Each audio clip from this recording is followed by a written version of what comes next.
Craig Robinson, great to have you back at the club as we enter the 75th year and celebrate the 75th anniversary of Warrington Town. What are your underlying memories of being here? Oh, there's a good few memories from being at Warrington. I mean, initially it was the squad and the players that we played with. It was a great squad to play with, some great characters in the dressing room. There was a really togetherness within the squad. So from the memories, firstly from that, but obviously winning the league was a big pinnacle. Towards the end, obviously the FA Cup runs, but generally it was more the feel and the friendliness of the football club. But again, like I said before at the start, it was more the togetherness of the group, the players that you're playing. There was some really good players that we played with in my time here. And I suppose, and I always get the impression when I speak to you that you sort of downplay it, but ultimately the most famous goal in the club's history you were credited with scoring. Just talk us through that game and that occasion and what that was like. Yeah, the journey from the cup run, from the start to the finish, was an unbelievable experience, probably the highlight of my career. But it's a bit embarrassing at times to talk about, because I mean I do get a bit of stick, because obviously it was a bit of a fluke, but it did go down as my goal, so I'll take it all day long, you know. So but it was more the journey of that season, you know. It was a great FA Cup run, and with the publicity that the club got, it was an experience that I think we'll all individually that we'll never forget. Yeah, it was probably a performance that epitomises you as a player, probably the way that you got that early goal and then they absolutely threw the kitchen sink at you, and you just wouldn't subside, basically. Yeah, no, I mean, listen, if you look at all the percentage of the game in terms of possession and everything else, shots on target, I think they were all over us, you know. But it was one of them games where it was backs against the wall, which as a centre half and a defender, it was my type of game, and I loved every single minute of it. And I can say, holding on for that long, and we were all dead on our feet. But it was a real great night for the whole football club, and not only the club, it was the town itself. I think it really did put Warrington Town on the map.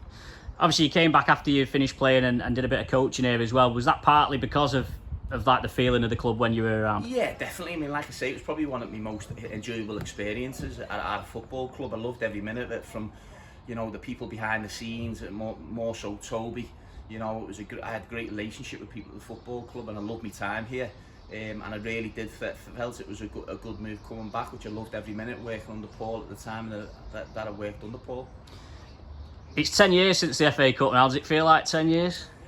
Well, I certainly feel a lot older, let me tell you. But it doesn't. No, somebody mentioned that it pops up on Facebook and on social media every so often, and I can't actually believe how long it was.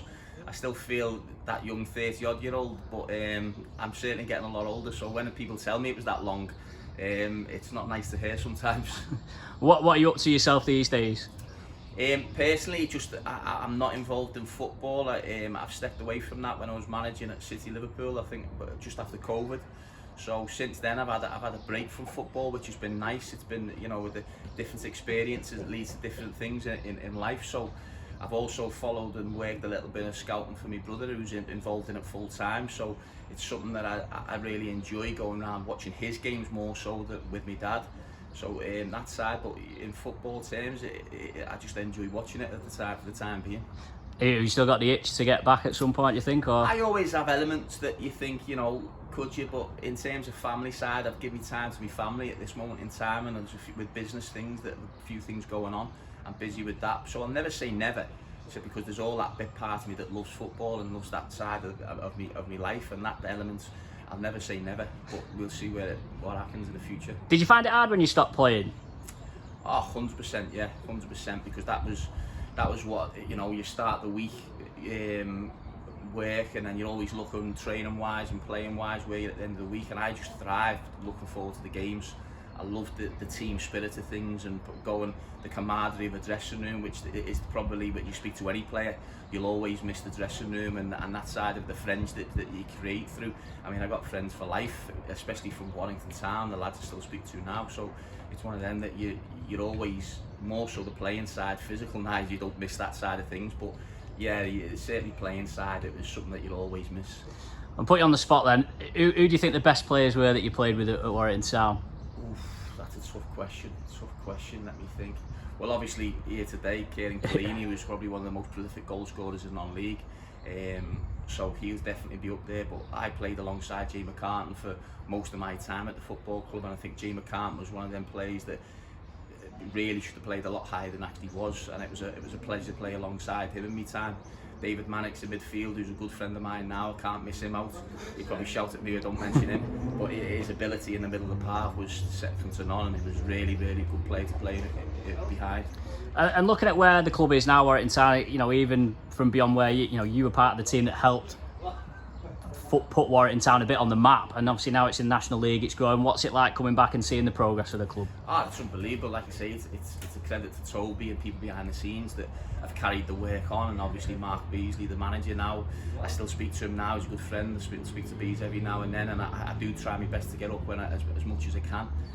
But obviously with work, etc., it's difficult. But the one thing this year is I'm certainly going to try and get to many more games. But the club's moved on brilliantly. I mean, you only got to look at the attendances now. The attendance is certainly up there, and it's a credit to like Toby and Bees, who've done a fantastic job managing the football club.